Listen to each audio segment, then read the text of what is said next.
हाथी खरीदना तो आसान है, नुकसान है वो आपको यहाँ पे जरूर होता है। तो आप गाड़ी ले ही नहीं सकते हैं, तो उसके भी कुछ नुकसान आपको होते हैं और कुछ फायदे भी आपको होते हैं। दूसरा जो नुकसान है वो ये होता है कि मतलब लो ना। हेलो दोस्तों, वेलकम टू DSD कार्स। और भाई आज के वीडियो में बात करने वाले हैं कि गाड़ी लोन पे ले या कैश पे ले। अगर आप भी नई गाड़ी परचेज करने का प्लान कर रहे हैं 2025 में और कंफ्यूज हैं कि आपको लोन लेना चाहिए या फिर कैश गाड़ी लेनी चाहिए, तो आपको फाइनली क्या करना है, क्योंकि लोन लेने के अपने कुछ नुकसान हैं, कुछ फायदे भी आपको मिलते हैं, और अगर आप कैश में गाड़ी लेते हैं तो उसके भी कुछ नुकसान आपको होते हैं और कुछ फायदे भी आपको होते हैं। और फाइनली बात करेंगे कि आपको आखिर करना क्या चाहिए, कौन सी जो चीज है वो ज्यादा सुटेबल आपके लिए बढ़िया साबित हो सकती है। तो आज का जो वीडियो है वो हो सकता है कि थोड़ा सा लंबा हो जाए, तो वीडियो में एंड तक जरूर बने रहना। और इन्फॉर्मेशन अगर अच्छी लगे, बातें अच्छी लगे, समझ में आए तो भाई कमेंट करके बता देना, और ना आए, गलत लगे तो भी कमेंट करके जरूर बता देना। तो सबसे पहले बात कर लेते हैं कि अगर आप नई गाड़ी खरीदना चाह रहे हैं और आप बैंक से लोन लेके वो गाड़ी ले रहे हैं तो उसमें क्या क्या नुकसान आपको होते हैं। तो सबसे पहला जो नुकसान है वो ये है कि जो इंटरेस्ट का पैसा है वो आपको बैंक को देना पड़ता है, क्योंकि अगर कोई पैसे आपको देगा तो भाई चाचा का लड़का तो है नहीं कि मुफ्त में दे देगा, वो आपसे ब्याज लेता है। जिस जिस तरह से आप EMI भरते हैं, 3 साल में अगर आपने EMI भरी सारी लोन की तो आपसे थोड़ा कम ब्याज लिया जाएगा, 5 साल में भरी तो थोड़ा सा ज्यादा लिया जाएगा, और 7 साल में भरी तो उससे भी ज्यादा जो ब्याज है वो आपसे वसूल किया जाता है। दूसरा जो नुकसान है वो ये होता है कि जब आप किस्त पाल लेते हैं, यानी कि आपने लोन ले लिया, किस्तें बंधवा ली, और अगर आपको लगता है कि अब मैं किस्त नहीं भर पाऊंगा, और CIBIL का जो नुकसान है यानी कि आपका जो क्रेडिट स्कोर है वो भाई नुकसान में चला जाएगा, आगे कोई भी बैंक आपको किसी भी काम के लिए लोन नहीं देगा। तो वो जो टेंशन है, वो जो नुकसान है वो आपको यहाँ पे जरूर होता है अगर आप लोन की किस्त नहीं भर पाते हैं। और तीसरा जो नुकसान है वो ये है कि जो लोन होता है बैंक का वो आपको कहीं ना कहीं ओवर बजट कर देता है कि आप 7 लाख की गाड़ी लेने की आपकी हैसियत है, आपकी हिम्मत है, लेकिन अरे यार लोन मिल रहा है, चलो कोई नहीं 10 लाख की ले लेते हैं, भरते रहेंगे धीरे धीरे। तो इस तरीके से आदमी 7 लाख से उठकर 10 लाख के बजट पे चला जाता है, यानी कि ओवर बजट कहीं ना कहीं हो जाता है लोन के चक्कर में। चौथा जो नुकसान आपको होता है वो ये होता है कि लॉन्ग टर्म के लिए आप एक लायबिलिटी अपने ऊपर ले लेते हैं। 5 साल के लिए अगर आपने लोन की किस्त बंधवा ली तो अगले 5 साल तक आपको लगातार मेहनत करनी है और उस किस्त को भरना है, क्योंकि और काम आप करें ना करें, लेकिन अगर किस्त बाउंस हुई तो आपका जो CIBIL स्कोर है वो बिल्कुल डाउन हो जाता है। उसके बाद 5वें नुकसान की बात करें तो 5वां नुकसान ये है कि मान लीजिए भगवान ना करे आप किस्त नहीं भर पाए, तो उस केस में बैंक जो है वो आपकी गाड़ी को सीज कर लेता है, उठा के ले जाता है। उसके बाद ना तो आपको आपका भरा हुआ जो पैसा है वो वापस मिलता है और ना ही आपकी गाड़ी वापस मिलती है। तो इसमें पैसे का भी, इज्जत का भी बड़ा जो नुकसान है वो आपको हो सकता है। तो इन सब चीजों को अगर देखें तो आपको लोन से बिल्कुल दूर रहना चाहिए। लोन का अगर हिसाब किताब देखें, नाम में ही देखें तो लो ना, मतलब लो ना, तो लोन ना ले उतना ही बेहतर है। लेकिन इस लोन के भी अपने कुछ फायदे हैं जो कि आपको यहाँ पे मैं बताता हूँ कि लोन लेने के क्या कुछ फायदे आपको मिल सकते हैं। तो सबसे पहले तो आपकी जो लिमिटेड चॉइस है वो नहीं रहती है, आप अपनी चॉइस को एक्सपेंड कर सकते हैं। अगर आपकी इनकम अच्छी है तो आप 5 लाख की गाड़ी की जगह लोन के सहारे 8 लाख की गाड़ी भी ले सकते हैं, 10 लाख की गाड़ी भी ले सकते हैं। तो ये फ्रीडम कहीं ना कहीं लोन ही आपको दे सकता है। तो ये एक बड़ा फायदा कहीं ना कहीं लोन लेके हो जाता है कस्टमर को।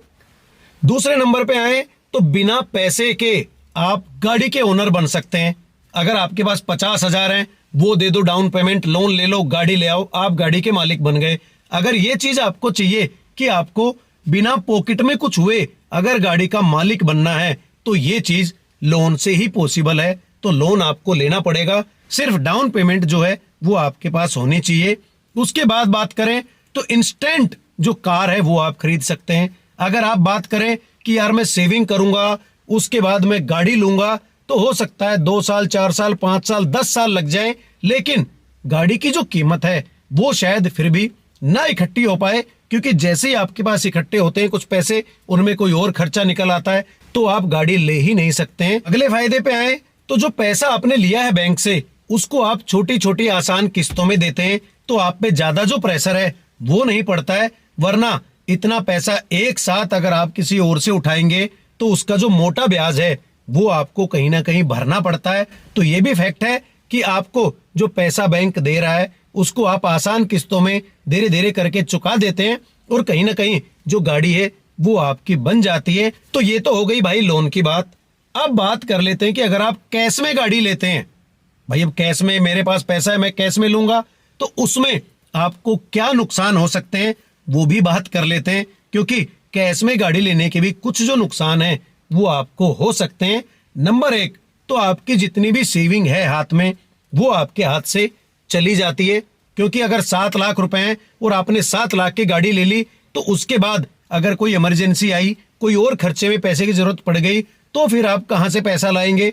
या फिर आप लोन लेंगे तो इससे बढ़िया गाड़ी ही लोन पे ले लेते, क्योंकि पर्सनल लोन हमेशा महंगा पड़ता है और जो कार लोन है वो सस्ता पड़ता है। तो ये एक नुकसान कहीं ना कहीं आपको हो सकता है कि इमरजेंसी टाइम के लिए आपके पास जो पैसा है वो होना चाहिए, उसके लेफ्ट ओवर अगर पैसा बच रहा है आपके पास एक्स्ट्रा है तो आप बेशक से गाड़ी ले सकते हैं, उसमें कोई दिक्कत आपको नहीं होती है। कैश में गाड़ी लेना यानी कि लॉन्ग टर्म का जो प्रोसेस है वो कहीं ना कहीं हो सकता है, क्योंकि जिसके पास पैसे हैं बहुत सारे वो तो लोन की बात ही नहीं करेगा, वो कैश में ही गाड़ी ले लेगा।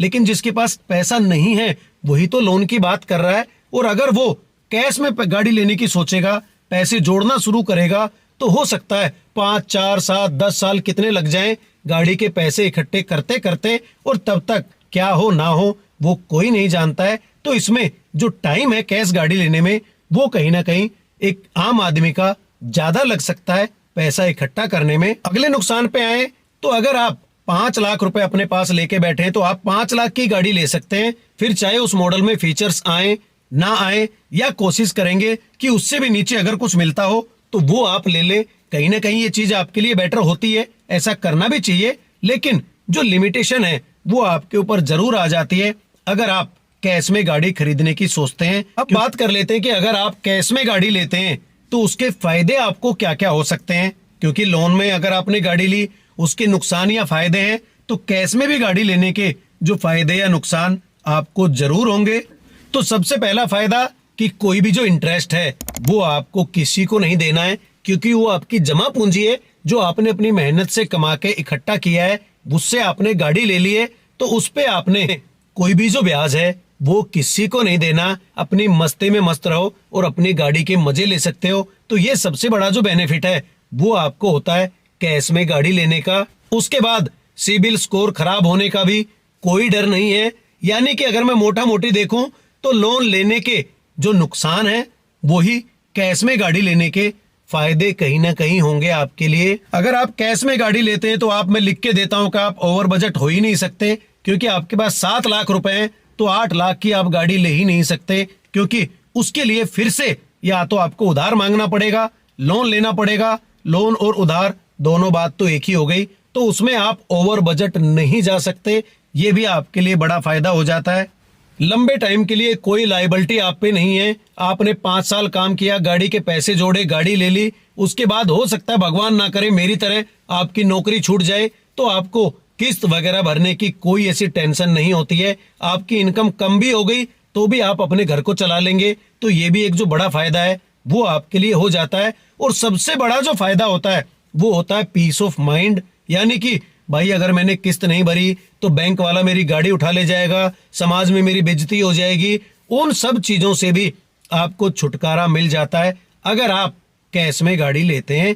तो ये जो चीजें हैं वो आपको समझाती हैं, बताती हैं कि लोन से जितना आप दूर रहेंगे उतना कहीं ना कहीं आपके लिए बेहतर होगा।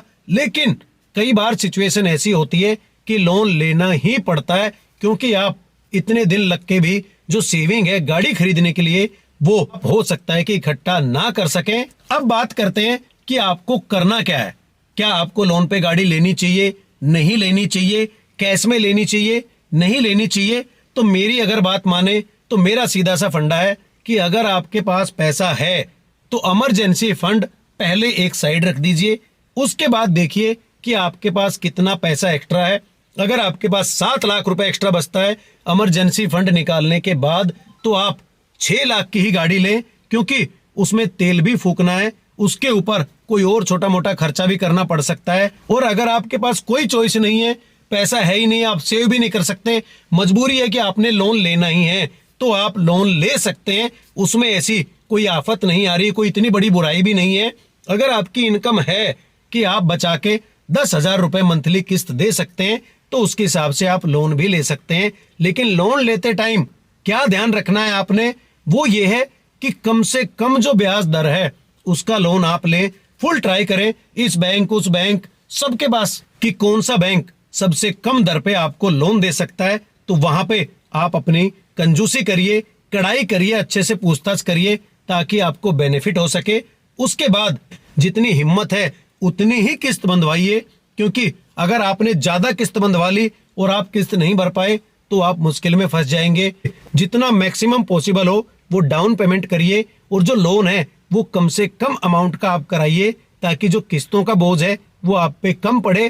5 साल या 7 साल की जगह 3 साल का जो लोन है वो आप पे करने लायक हैं, तो वो लीजिए। उसमें जो पैसा है वो आपको कम देना पड़ता है।